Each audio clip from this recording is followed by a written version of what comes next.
What up, y'all? My name is Josiah French. I'm about to break down my newest record, Look at Us. Comes out February 9th. This whole song started from a voice memo, right? All the musicians know that when you be in the crib or you just walking around, you could be in your car, you could be in the grocery store. If you got an idea for a song and it really comes to you out the blue, you're going to pull your little voice memo out, tap it, and record your little idea. So I recorded this idea and I could hear a whole song around it. But I wasn't really vibing with the chords that I was putting down. So I called my guy Jare up, and this man's goated on the piano. If you know Jare, Slick One, he's the Slick One. You know what I'm saying? He's not number two, he's the one. You know what I'm saying? Because this guy is nasty with it. So I play him the voice memo that I'm just humming along and just making some goofy melodies, and he just starts hitting some sauce, and he's like, okay, I think I got something. So there's effects on this piano, but this is still the original piano MIDI file that he gave me. So the whole song started, like you can see all the stuff going on right now. None of this was here. It was just the piano track right here. And so my guy gave me this.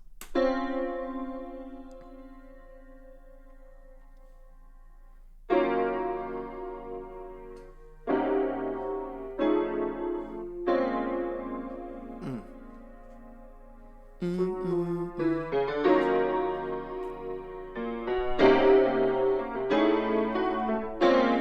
That's that church right there. That boy took us to church. And so he played that and the whole song was over. I was like, that's all I need. And this guy's so goated. He was like Greg Fillinganes. I heard this story about how Greg was playing with Michael Jackson. He woke up from a nap, played the bridge to You Want to Be Starting Something, that dun dun dun dun, and then he went back to bed.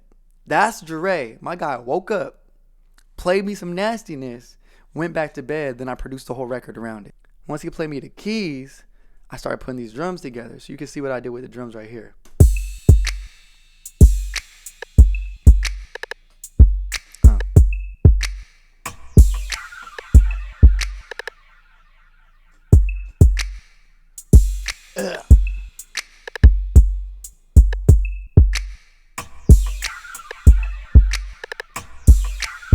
The best songs don't really got a lot going on, so there's not crazy amounts of sounds with the drums.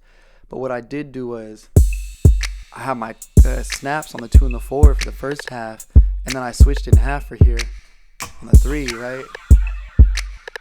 So if you notice that it was dun, dun, dun, dun, dun, dun, dun, and even on the one of my favorite details is this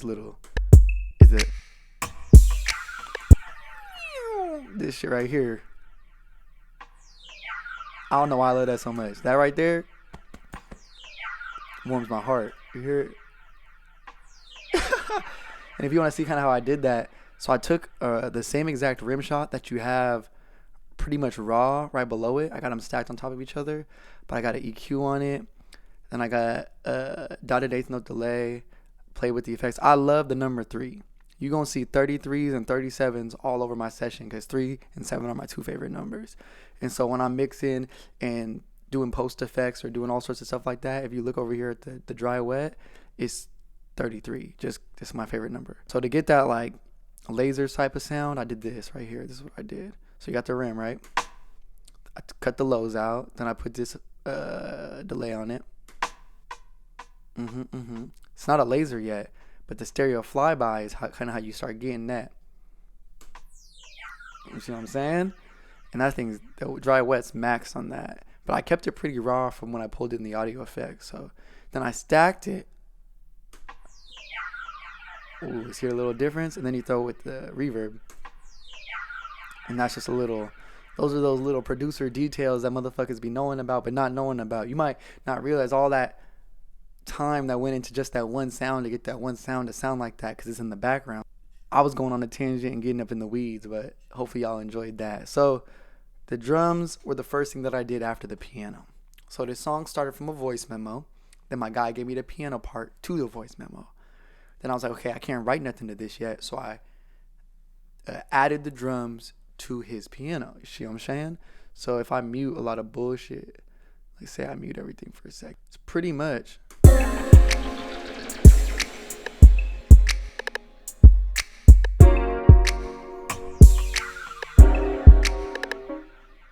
tracks kind of coming together. I got the piano from my guy Jare. I added in the drums so I could kind of start writing to it. The bass line, my guy Jare is an organist.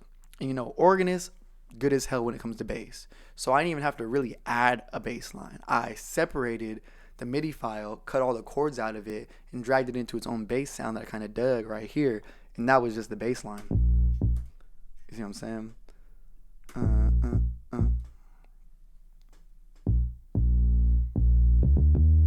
Yep.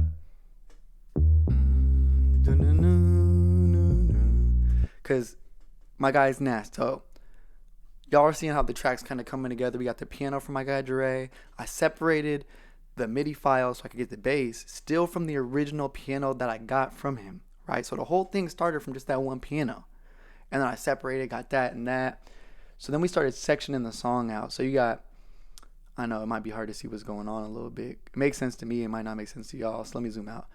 And I like to do my shit in groups. So I'll have one group of just the instruments right here.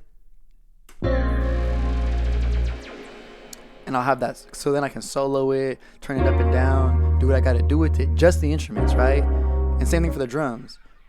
There'll be a whole group just for my drums. And then I can kind of play with it a little bit. Sometimes I got some stuff outside of these, but for the most part, they stay inside those two groups. Okay. So you guys are seeing how the track came together. And then we got some other sections going on. Like this section right here is the pre-chorus. And in the chorus, I wanted to add a little bit of contrast with the way we've been rocking so far. So I cut the drums out for a bit and added the synthesizer that starts stacking up. You can see just as octaves on this synth. So on this synth right here, kind of like on some old school shit, like some West Coast shit, it's just stacking up. But then the drums come back in on some real. That made me want to hit my Dougie on the.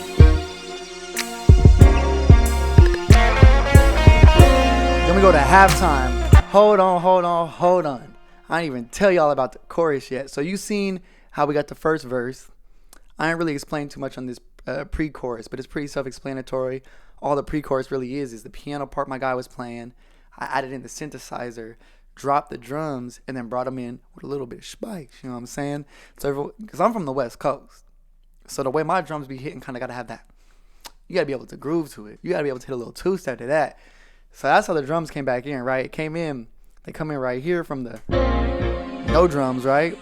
But when they come in, I want to make sure you can hit your little thug nizzle to it. You know what I'm saying? Your little, hit a little two. Yeah. You see what I'm saying? But then we go into the chorus.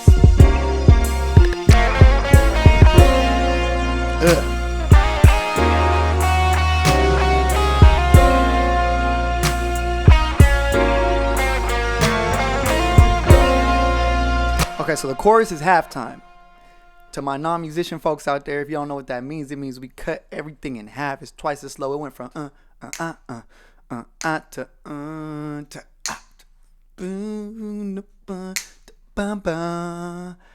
and that's the voice memo. The voice memo is that melody that you hear the guitar playing, right? And what the guitar is playing is what the vocals be singing. Vocal session completely separate in Ableton because there's way too much going on with plugins and too many tracks where the CPU was lagging out and glitching and I couldn't really even mix. If y'all know what I'm saying, y'all know what I'm saying. If you don't, I was trying to make it make sense. Okay, so when we go into the chorus,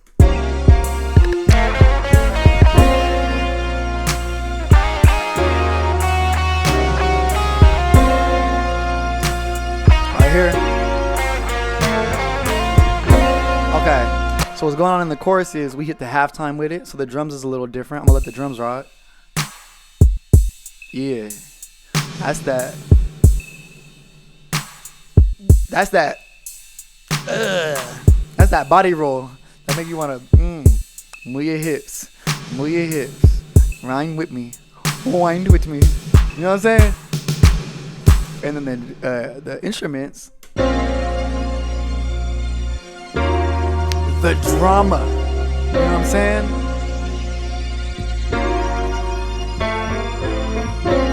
Okay, so that's the chorus, right?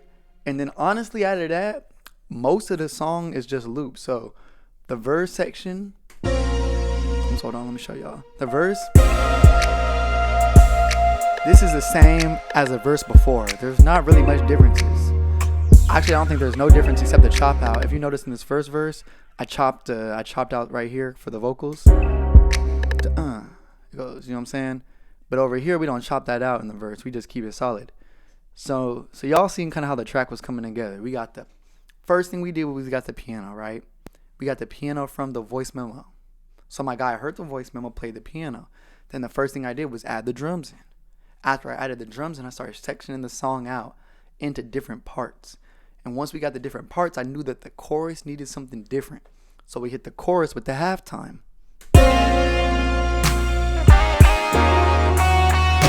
Right? And then I looped the whole thing because it was just so solid. Verse instrumental's the same. Pre-chorus instrumental's the same. Remember I told you, it's on that West Coast. So when the drums come back in, I want you to be able to do a little two-step. I want you to hit your thug nizzle, you know what I'm saying? That type of. And then the chorus come back in. And when the chorus come back in, it just loop. And then the song fade out. So that's damn near the whole instrumental. And the whole little story behind it. But, I ain't show y'all how I make this intro. So once I get a song start put together a little bit, I want the... Nowadays, I know we have the currency of attention, right? You got to grab people's attention right away. So they're like, your song should have a chorus by this many seconds in, and you should be at your second chorus by this many seconds in. Nigga, I don't care. I am not out here to be worried about... I'm making my music for me and not necessarily for the consumer in a way where I'm going to try to manipulate you into selling more records. I don't care about this shit like that. This is art to me, my guy. Like, this is really art. It's something I love to do. So when it comes to my intro, I want to make a pretty sounding cool intro. If it takes 20, 30 seconds to get to the song, that don't really bug me. But from a managerial logistics standpoint, I can see why a manager could be like, your song needs to start sooner because no one's going to wait 25, 30 seconds for the song to start. Nigga, I don't care. If they don't want to wait that long, they are not the customer for me. But let me show you how I did this intro with all that shit talking aside. This intro's nasty. I love it. It's spacey. It's ambient. Listen to this.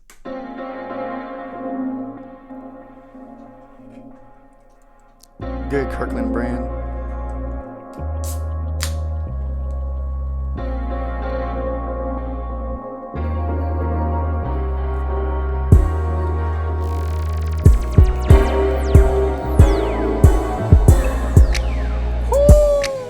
See what I'm saying? I'm gonna show you how I did that. So what I did for this intro was I took a lot of the piano parts from before, but there's a lot more going on when it comes to effects. So at first, you can see the first original piano part is dragged out as whole notes compared to the fact that it's played faster before that, right? Okay, so that's the first thing, is I got some whole notes. It's not the exact same rhythm. So I got a version of the piano track that won't play later in the song because it got so many effects on it. So I'll play that for you right here. So it got this diffuse long cascades effect with a warm ensemble chorus as well. So that kind of gives it this dun, dun, dun, dun, dun, dun, dun, dun. Right? So then I got that in there. But then what we also got is we got this John up here.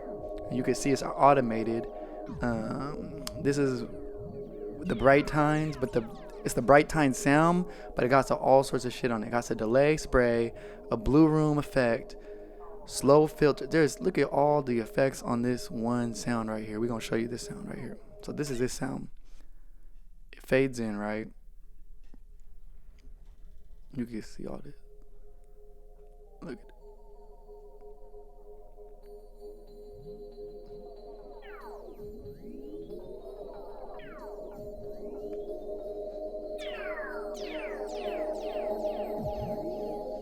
See what I'm saying?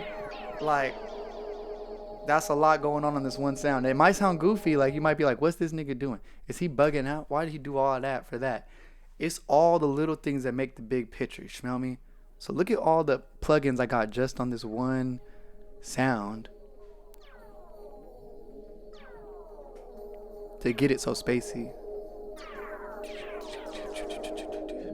That's why it sounds so trippy. You smell me?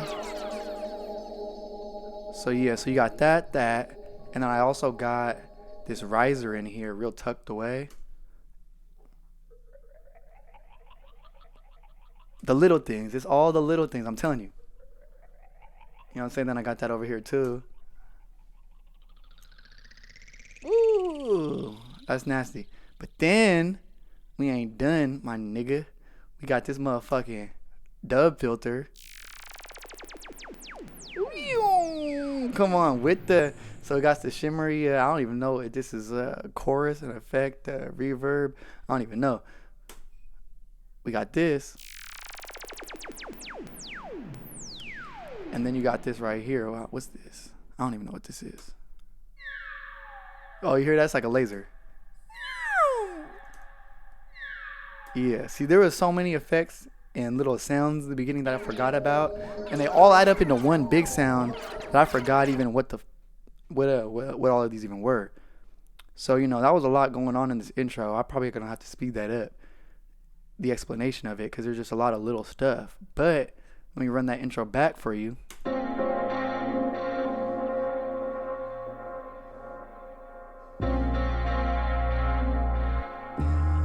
And you see the bass is in there too. Where that bass at? The bass is right here.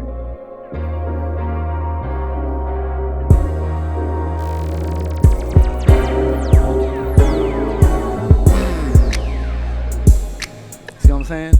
So then we got this too, just a couple of drums in that intro. Bum, bum, bum, bum. With that kind of Pharrell 4 count in the beginning.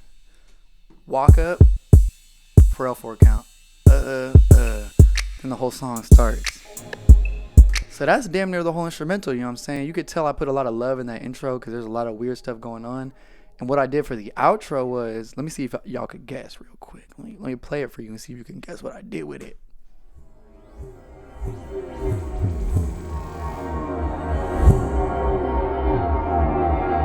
Nigga, you ain't guessing shit. Let me show y'all. No, I'm playing. That would be a hard thing to guess. So what I did for the outro was I reversed the intro. I exported about, it looks like 20 seconds of the intro. So pretty much right where the drop was. Reversed it. And then after I reversed it, I faded it in. You can see up in here. Let me zoom in. So I reversed it, faded it in, and then I put a delay downshift on it, and then a big ass plate reverb. And that's how we get this kind of effect.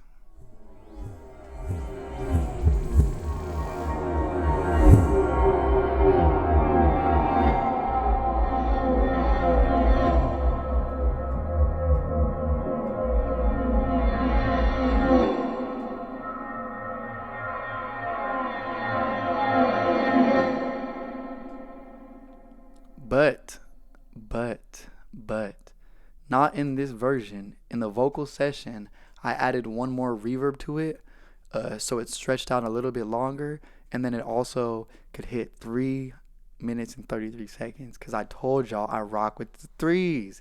I was telling y'all I rock with the threes. So, that's pretty much the instrumental, right? Let me break it down one more time for those who wasn't paying attention. It all started from a voice memo. Then I played the voice memo to my guy Jare. He played me the piano part and went to sleep. After he played me the piano part, I put the drums on it. I structured the song out. I added more layers to the piano sound, put the bass in, put some different instruments around the chorus, finished the drums up a little bit, put some cuts here and there. After that, I created that ambient intro, the ambient outro. That's the instrumental.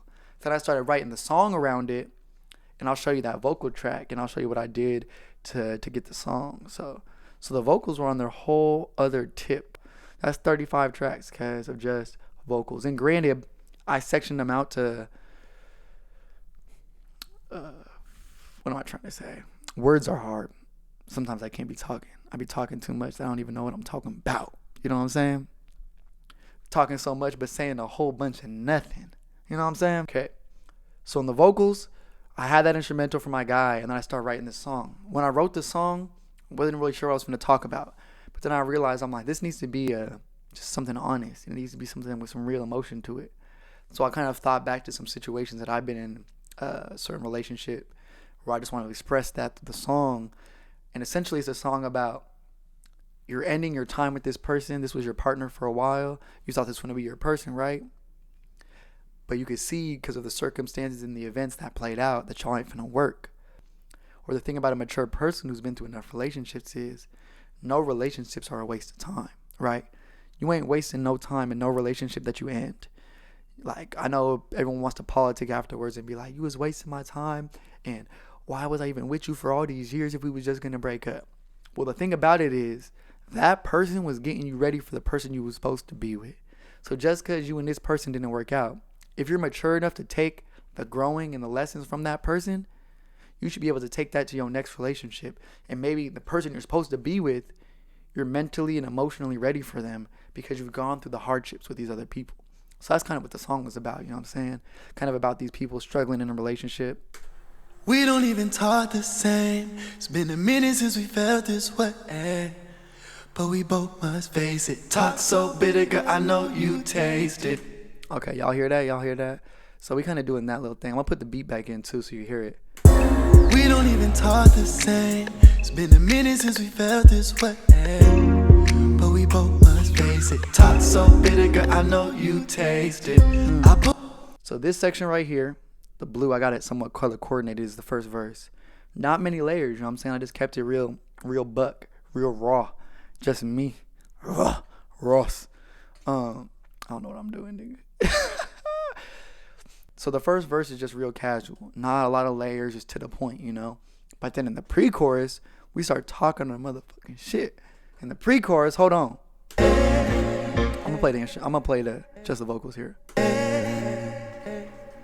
Why did I waste so much time? So tell me why, tell me why. Talking, but never come true. Talking ain't true, so why would I wait time for you? Nigga, I hit my thug nizzle right there. Hold on. Do you hear the layers though? Cause that's the contrast that I kind of want to go for with the verses to the pre-chorus and the chorus. In the verses, it's really just me and you, right? But then I feel like you're bombarded by everybody's opinions and all these noises when it comes to the pre-chorus and the chorus, because that's how I be feeling in a relationship. In the relationship, it could be just y'all, and then when it really be getting through the hardships, everyone got an opinion. Everybody got something to say. So in the pre-chorus, I feel like you hear everybody trying to talk their little shit. And you just like, and it kind of is getting to you, because you're like, why was I wasting my time with you? And it's not even just you, it's like all the different yous that you're thinking about, the deep you, the sad you, the mad you, the happy you. All of it is adding up. So the pre-chorus. Why did I waste so much time? So tell me why, tell me why. Talking, but never come true. Talking ain't true, so why would I wait time for you? For the loving that ain't true. And you heard I had to hit the shh, because I cussed in some of my other records and I put them as explicit. Because I just don't care. It's the art. If the art form calls for some cuss words, then the art form calls for some cuss words. But from a strategic standpoint, that automatically cuts you out of a lot of playlists.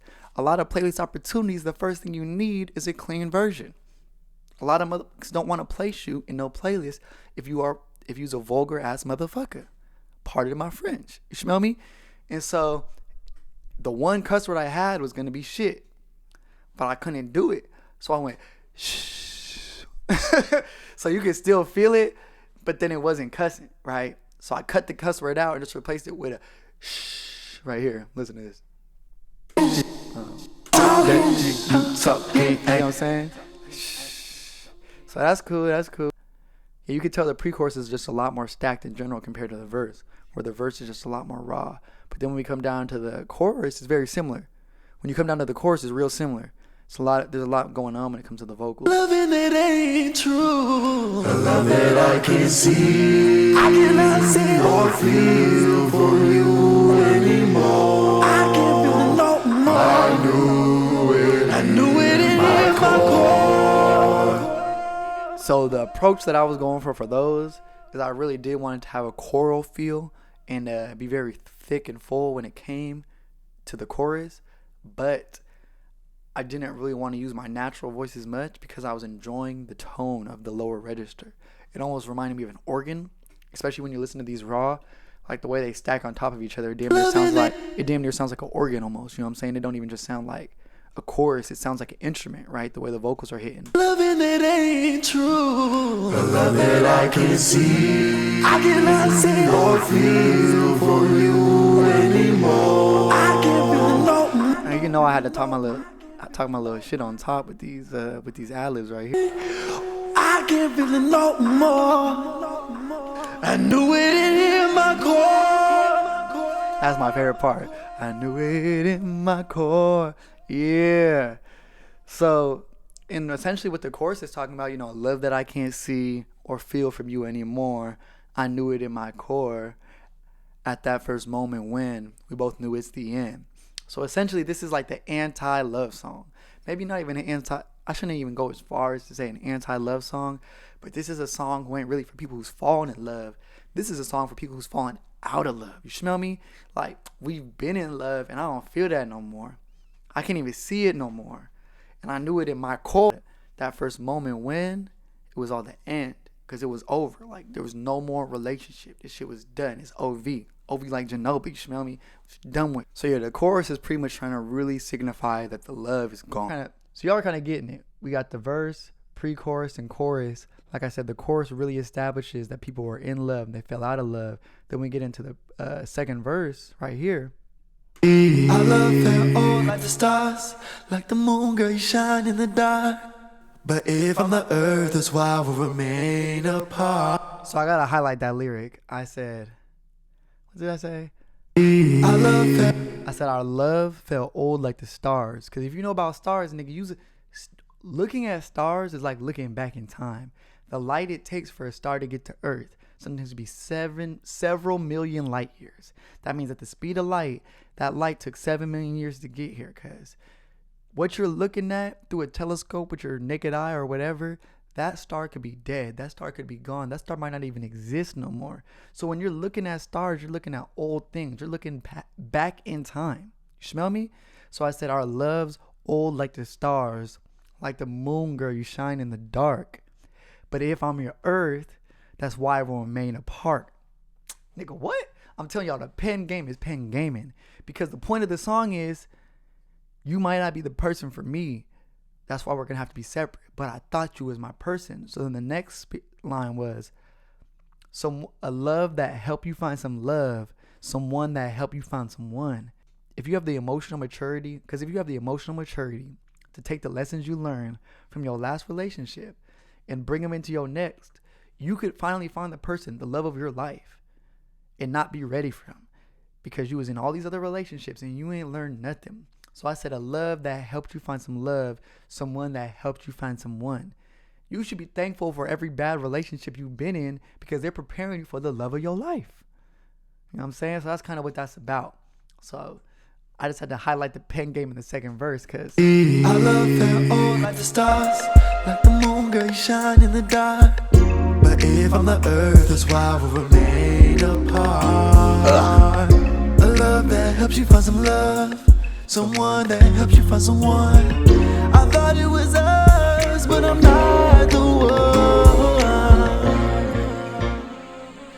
Why did I waste so much time? So tell me why. So yeah. So the second verse and the first verse are very similar. You can see in the stacks that there's not many layers in the first verse, not many layers in the second verse.